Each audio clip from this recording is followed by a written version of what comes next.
दोस्तों आज artificial intelligence यानी एआई की चर्चा हर जगह होती है, जिसमें कंप्यूटर और मशीनें भी हम इंसानों की तरह सोचने, समझने और निर्णय लेने की क्षमता विकसित कर लेती हैं। आज हम बात करेंगे चैटबॉट की। चैटबॉट एक ऐसा सॉफ्टवेयर है जो इंसानों से बातचीत करने के लिए बनाया गया है। चैटबॉट का इस्तेमाल हम कई जगहों पर कर सकते हैं, जैसे कस्टमर सपोर्ट के लिए, क्वेश्चन एंड आंसर के लिए, ऑनलाइन बुकिंग में या फिर बस इसके साथ बातचीत करने के लिए। चलिए आज हम आपको पाइथन प्रोग्रामिंग का यूज कर एक डीप लर्निंग बेस्ड खुद का एआई पावर्ड चैटबॉट डेवलप करना सिखाएंगे, जो न सिर्फ आपके सवालों का सही जवाब देगा, बल्कि ये चैटबॉट आपसे बातचीत कर चैट लॉग को भी सेव रखेगा, जिससे जब आप दोबारा अपने मॉडल को ट्रेन करेंगे तो यह खुद को नए डेटा सेट के अकॉर्डिंग अपडेट कर लेगा। इसका कोडिंग पार्ट स्टार्ट करने से पहले इसको डेवलप और रन करने के लिए जो भी जरूरी मॉड्यूल्स और लाइब्रेरी हैं, पहले उनको इंस्टॉल करना होगा। इसमें पहला है numpy, जो एक न्यूमेरिकल कंप्यूटिंग पाइथन लाइब्रेरी है। यहाँ पर हम इसका उपयोग खासकर डेटा एरे को हैंडल करने के लिए करेंगे। दूसरा है pandas,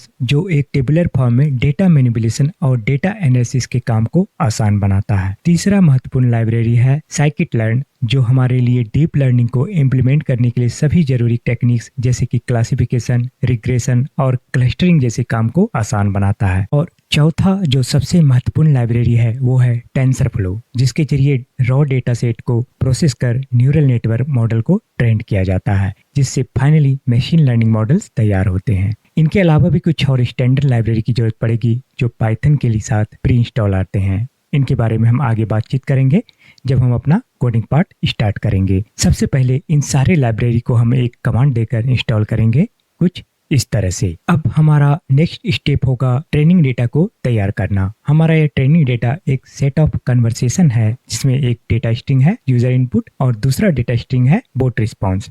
तो चलिए हम अपना एक छोटा सा रॉ ट्रेनिंग डेटा सेट तैयार कर लेते हैं, जो होगा CSV टेबल फॉर्मेट में। पहला कॉलम है यूजर इनपुट और दूसरा कॉलम है बोट रिस्पॉन्स। इस तरह से अपना एक छोटा सा रॉ ट्रेनिंग डेटा सेट हम यहाँ पर तैयार कर लेंगे। अब हम अपना कोडिंग पार्ट स्टार्ट करते हैं। तो सबसे पहले ट्रेनिंग डेटा स्क्रिप्ट फाइल को तैयार करेंगे, जिसको रन करने पर इसी ट्रेनिंग डेटा को लेकर हमारा चैटबॉट मॉडल तैयार होगा। हम यहाँ पर मुख्य रूप से टेंसरफ्लो और केरास का यूज करेंगे, जिसके जरिए data pre processing, model building और ट्रेनिंग जैसे काम को अंजाम देंगे। और फिर तैयार मॉडल को इसकी जरूरी कंपोनेंट्स जैसे कि टोकेनाइजर और लेवल इनकोडर के जरिए इसी फाइल रूट लोकेशन पर सेव करेंगे। फिर जब आगे हमारा चैटबॉट प्रोग्राम रन होगा तो इसी ट्रेंड मॉडल के जरिए ही यह एप्रोप्रिएट रिस्पॉन्स जनरेट कर पाएगा। तो चलिए शुरू करते हैं। सबसे पहले हम अपने सभी जरूरी लाइब्रेरी और मॉड्यूल को यहाँ पर इंपोर्ट करेंगे। हम यहाँ पर numpy न्यूमेरिकल कंप्यूटिंग लाइब्रेरी को अपने न्यूमेरिकल ऑपरेशन के लिए लेंगे। pandas लाइब्रेरी को यहाँ पर हम अपने CSV फॉर्मेट में अवेलेबल ट्रेनिंग डेटा को रीड और प्रोसेस करने के लिए लेंगे। रेगुलर एक्सप्रेशन और स्ट्रिंग लाइब्रेरी को हम टेक्स्ट प्रोसेसिंग के लिए लेंगे। लेवल इनकोडर का उपयोग कर हम अपने कैटेगोरिकल लेवल को न्यूमेरिकल फॉर्मेट में कन्वर्ट कर लेंगे, जिससे न सिर्फ कंप्यूटेशन काफी फास्ट होता है बल्कि इसकी एफिशिएंसी भी काफी बढ़ जाती है, जिससे डेटा प्रोसेस में कंपैरेटिवली कम समय लगता है और इसी वजह से मॉडल ट्रेनिंग में भी कम समय लगता है। उदाहरण के लिए अगर नो, यस और मे बी को लेबल देना हो तो इसको क्रमशः 1, 2 और 3 के न्यूमेरिक वैल्यू में कन्वर्ट कर लेंगे और फिर इसको आगे प्रोसेस करेंगे। टोकेनाइजर और पैड सीक्वेंसेस का उपयोग टेक्स्ट डेटा को टोकेनाइज करने और फिर जरूरत पड़ने पर इनके पहले पैडिंग को जोड़ते हुए इनके सीक्वेंस लेंथ को एक बराबर करने में किया जाता है, कुछ इस तरह से। अब हम केरास कंपोनेंट्स जैसे कि सीक्वेंशियल, टेंस, LSTM और एम्बेडिंग को इंपोर्ट करेंगे, जो कि न्यूरल नेटवर्क मॉडल को तैयार करने के काम आएंगे। अब नेक्स्ट 2 कैटेगोरिकल को हम इंपोर्ट करेंगे, जिसके जरिए क्लास वेक्टर इंटीजर वैल्यू को हम बाइनरी क्लास मैट्रिक्स में कन्वर्ट करेंगे। पिकल का यूज पाइथन ऑब्जेक्ट्स को सीरियलाइज और डीसीरियलाइज करने में किया जाता है।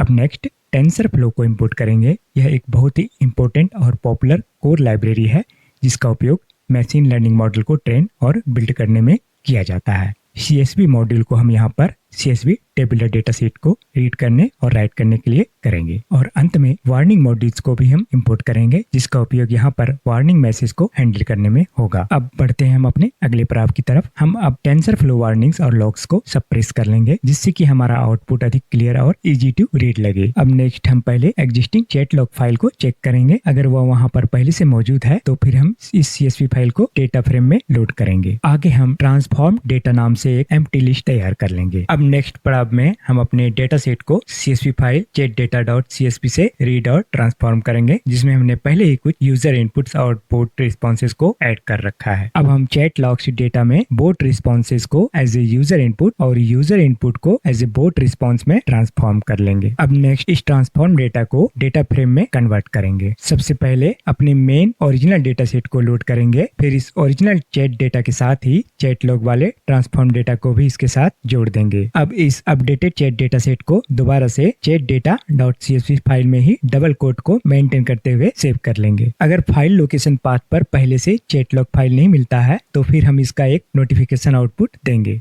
अब इस नए अपडेटेड ट्रेनिंग डेटा सेट को लोड करेंगे। अब सारे यूजर इनपुट और बोट रिस्पॉन्सेज को सेपरेट कर लेंगे। टोकेनाइजर को इनिशियलाइज करेंगे जो वर्ड्स इंटीजर सीक्वेंस में कन्वर्ट करेगा। अब टेक्स्ट डेटा के अकॉर्डिंग टोकेनाइजर वोकेबुलरी बिल्ड करेगा। अब टेक्स्ट इंटीजर सीक्वेंस में कन्वर्ट होगा जो कि इंडिविजुअल वर्ड्स को रिप्रेजेंट करता है। अब सभी टोकेनाइज सीक्वेंसेज में जरूरी पैडिंग को ऐड किया जाएगा जिससे इन सब का लेंथ एक बराबर हो जाए। अब रिस्पॉन्सेज का इनकोडिंग किया जाएगा। लेवल इनकोडर को इनिशियलाइज करेंगे जिसके जरिए कैटेगोरिकल लेवल्स को हम इंटीजर में कन्वर्ट करेंगे। बोट रिस्पॉन्सेज को इंटीजर में कन्वर्ट करेंगे। इंटीजर लेवल्स को वन हॉट इनकोडेड फॉर्मेट में कन्वर्ट करेंगे। वन हॉट इनकोडेड टेक्निक्स में कैटेगोरिकल लेवल्स को बाइनरी वेक्टर में बदल लिया जाता है। अब हम अपने मॉडल को डिफाइन करेंगे। सभी लेयर के लीनियर स्टैक को इनिशियलाइज करेंगे। सभी इनपुट सीक्वेंसेस को एक फिक्स्ड 128 डेंस वेक्टर साइज में कन्वर्ट करेंगे। अब इसमें 128 यूनिट के long short term memory layer को ऐड करेंगे जो कि हमारे सीक्वेंशियल डेटा को प्रोसेस करने के लिए सफिशिएंट है। आउटपुट डायमेंशन को हम डेटा साइज और इसकी कॉम्प्लेक्सिटी के हिसाब से एडजस्ट कर सकते हैं। फुल्ली इनकोडेड लेयर को अब हम ऐड करेंगे।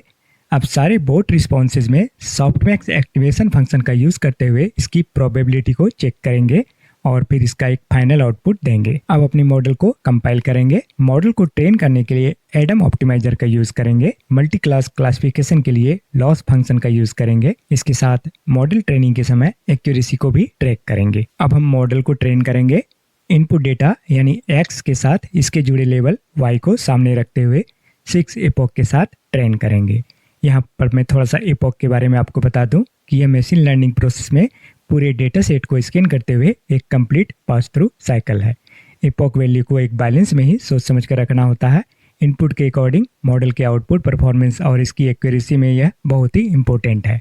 उदाहरण के लिए अगर पूरे डेटा सेट में 1000 सैंपल्स है और इनको हम 100 बैच साइज के रूप में ट्रेन करते हैं तो एक एपोक को प्रोसेस करने में हमारा मॉडल इन सारे 1000 सैंपल्स को 10 बैच यानी कि प्रत्येक को 100 सैंपल्स के साथ कंप्लीट करेगा और यही प्रोसेस बार बार रिपीट होता रहेगा। सिंपल शब्दों में अगर हम अपने मॉडल को 10 इपोक के साथ ट्रेन कर रहे हैं तो हमारा मॉडल पूरी कंप्लीट डेटा सेट को प्रत्येक साइकिल में 10 टाइम्स चेक करेगा। अब आगे ट्रेनिंग प्रोसेस को हाइड करने के लिए हम वर्बोस को 0 पर सेट रखेंगे। ट्रेनिंग पूरा होने के बाद अब मॉडल और इसके टोकेनाइजर को सेव करेंगे। ट्रेनिंग पूरा होने के बाद अपने मॉडल चैटबॉट model.h5 फाइल के रूप में सेव करेंगे। इसके साथ इसके टोकेनाइजर को भी हाईएस्ट प्रोटोकॉल का यूज करते हुए अब टोकेनाइजर.pickle फाइल के रूप में सेव करेंगे। इसके साथ ही लेवल इनकोडर को भी हाईएस्ट प्रोटोकॉल के साथ लेवल इनकोडर.pickle फाइल के रूप में सेव कर लेंगे। मॉडल और टोकेनाइजर फाइल के रेडी हो जाने के बाद इसका फाइनल कंफर्मेशन आउटपुट प्रिंट करेंगे जिससे कि यह पता लग सके कि ट्रेनिंग प्रोसेस कंप्लीट हो चुका है। संक्षेप में अब इन सारे प्रोसेस को एक बार फिर से समझ लेते हैं। सबसे पहले चैट लॉग डेटा के इनपुट और रिस्पॉन्स की अदला बदली कर लेंगे यानी इनको उल्टा कर लेंगे। अब इस चैट लॉग डेटा को अपने ओरिजिनल मेन डेटा सेट के साथ मर्ज कर लेंगे। अगर कोई डुप्लीकेट डेटा है तो उसको भी रिमूव कर लेंगे। अब इस फाइनल अपेंडेड टेक्स्ट डेटा को प्रोसेस कर इसको न्यूरल नेटवर्क ट्रेनिंग फॉर्मेट में बदलेंगे और फिर इनको ट्रेन कर LSTM बेस्ड मॉडल बिल्ड करेंगे। इसके साथ साथ इसके कुछ जरूरी कंपोनेंट्स जैसे कि लेवल इनकोडर और टोकेनाइजर को भी इसके साथ ही सेव कर लेंगे। अब हम अपने इस फाइनल स्क्रिप्ट को रन करेंगे। इस पूरे प्रोसेस में थोड़ा टाइम लगेगा। प्रोसेस टाइम ट्रेनिंग डेटा के साइज और इसके एपोक पर डिपेंड करेगा। अब हमारा मॉडल बिल्ड प्रोसेस पूरा हो चुका है। अब आइए इसको रन करते हैं और इसको चेक करते हैं। अब हम अपना चैट स्क्रिप्ट तैयार करेंगे। रैंडम मॉडल को इम्पोर्ट करेंगे। पेंडास लाइब्रेरी को यहाँ पर CSV फाइल वैलिडेशन के पर्पज से इम्पोर्ट करेंगे। NumPy को इम्पोर्ट करेंगे। टेंसरफ्लो केरास मॉडल्स को हम यहाँ पर इम्पोर्ट करेंगे अपने डीप लर्निंग मॉडल को तैयार करने के लिए। Tensor TensorFlow Keras pre processing sequence का उपयोग हम यहाँ पर प्री प्रोसेसिंग सीक्वेंस यानी कि जरूरी पैडिंग को ऐड करने के लिए करेंगे। पिकल का यूज पाइथन ऑब्जेक्ट्स को सीरियलाइज और डीसीरियलाइज करने के लिए करेंगे। रेगुलर एक्सप्रेशन को टेक्स्ट क्लीनिंग के लिए इंपोर्ट करेंगे। स्ट्रिंग मॉड्यूल को हम यहाँ पर punctuation, slicing, lower case, upper case conversion, case swapping आदि स्ट्रिंग मैनिपुलेशन जैसे काम के लिए लेंगे। अब नेक्स्ट टेंसरफ्लो मॉड्यूल को टेंसरफ्लो लॉग्स को मैनेज करने के लिए इंपोर्ट करेंगे। ओएस मॉड्यूल का यहाँ पर उपयोग हम फाइल हैंडलिंग जैसे कि फाइल को रीड करना, सेव करना आदि कामों के लिए करेंगे। सीएसवी मॉड्यूल को हम यहाँ पर सीएसवी फाइल को हैंडल करने के लिए करेंगे। अब हम लॉग लेवल को 3 पर सेट रखेंगे जिससे कि यह सिर्फ क्रिटिकल एरर मैसेज का ही आउटपुट दे। अब हम टेंसरफ्लो वार्निंग्स और लॉग्स को भी सप्रेस कर लेंगे जिससे कि हमारा आउटपुट अधिक क्लियर और इजी टू रीड लगे। अब हम अपने प्री ट्रेन मॉडल और टोकेनाइजर को लोड करेंगे। पहले हम प्री ट्रेन मॉडल को लोड करेंगे, फिर पहले से सेव टोकेनाइजर और लेवल एनकोडर को बाइनरी मोड में रीड करेंगे जिसका उपयोग यहाँ पर हम टेक्स्ट स्ट्रिंग को सीक्वेंस और कैटेगरी में ट्रांसलेट करने के लिए करेंगे। अब हम अपने कुछ पैरामीटर को डिफाइन करेंगे। यहाँ पर हम इनपुट सीक्वेंस के लेंथ को 6 पर सेट रखते हैं। इसको आप अपने हिसाब से डेटा सेट के साइज और इसकी कॉम्प्लेक्सिटी के हिसाब से सेट कर सकते हैं,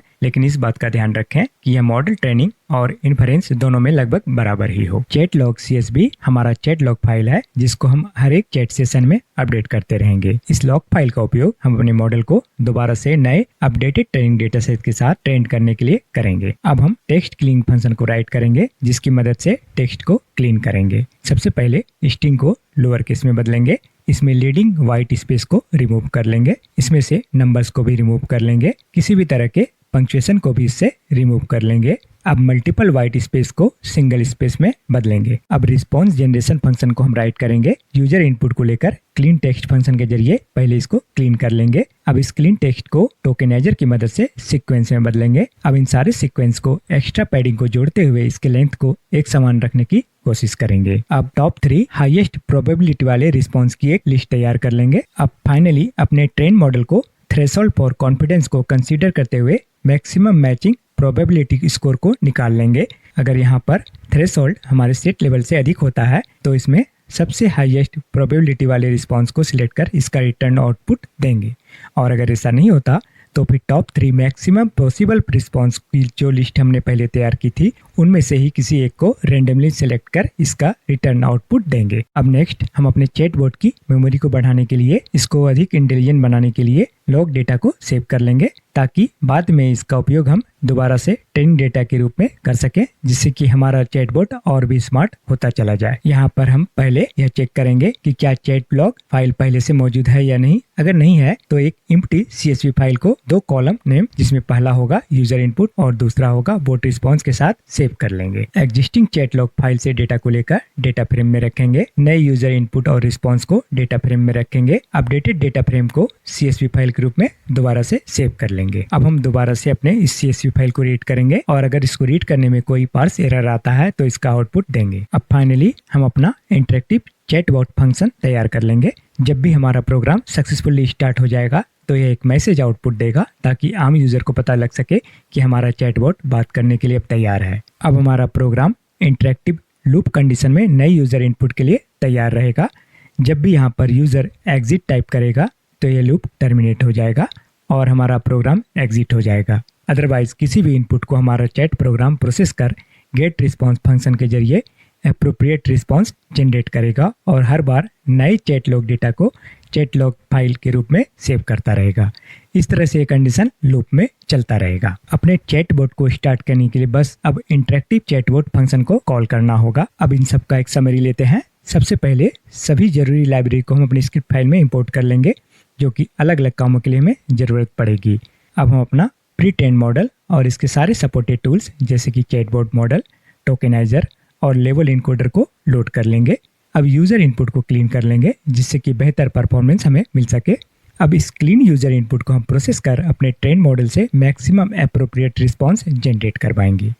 अगर किसी भी यूजर इनपुट का कोई क्लोज रिस्पॉन्स नहीं मिलता तो फिर इसके क्लोज जो भी टॉप 3 रिस्पॉन्सेज होंगे उनको ही हम रैंडम आउटपुट कॉन्टेक्स्ट के हिसाब से देंगे। इस चैट कन्वर्सेशन को फ्यूचर ट्रेनिंग डेटा के तौर पर CSV फाइल फॉर्मेट में सेव कर लेंगे और फिर अंत में जब हम अपने इंटरेक्टिव चैट फंक्शन को कॉल करेंगे तो हमारा चैटबॉट नए यूजर इनपुट के लिए तब तक तैयार रहेगा जब तक कि हम उसको एग्जिट कमांड ना दे दें। तो इस तरह से हमने यहाँ पर अपना एक खुद का सिंपल, इफेक्टिव और interactive chatbot machine learning natural language processing का यूज करते हुए बहुत ही आसानी से तैयार कर लिया। हमारा ये चैटबॉट हमसे बात तो करेगा ही, साथ ही फ्यूचर के लिए अपने चैट लॉग डेटा को भी सेव करेगा, जिसका उपयोग हम अपने चैटबॉट को और भी अधिक स्मार्ट बनाने के लिए कर सकेंगे। Happy coding.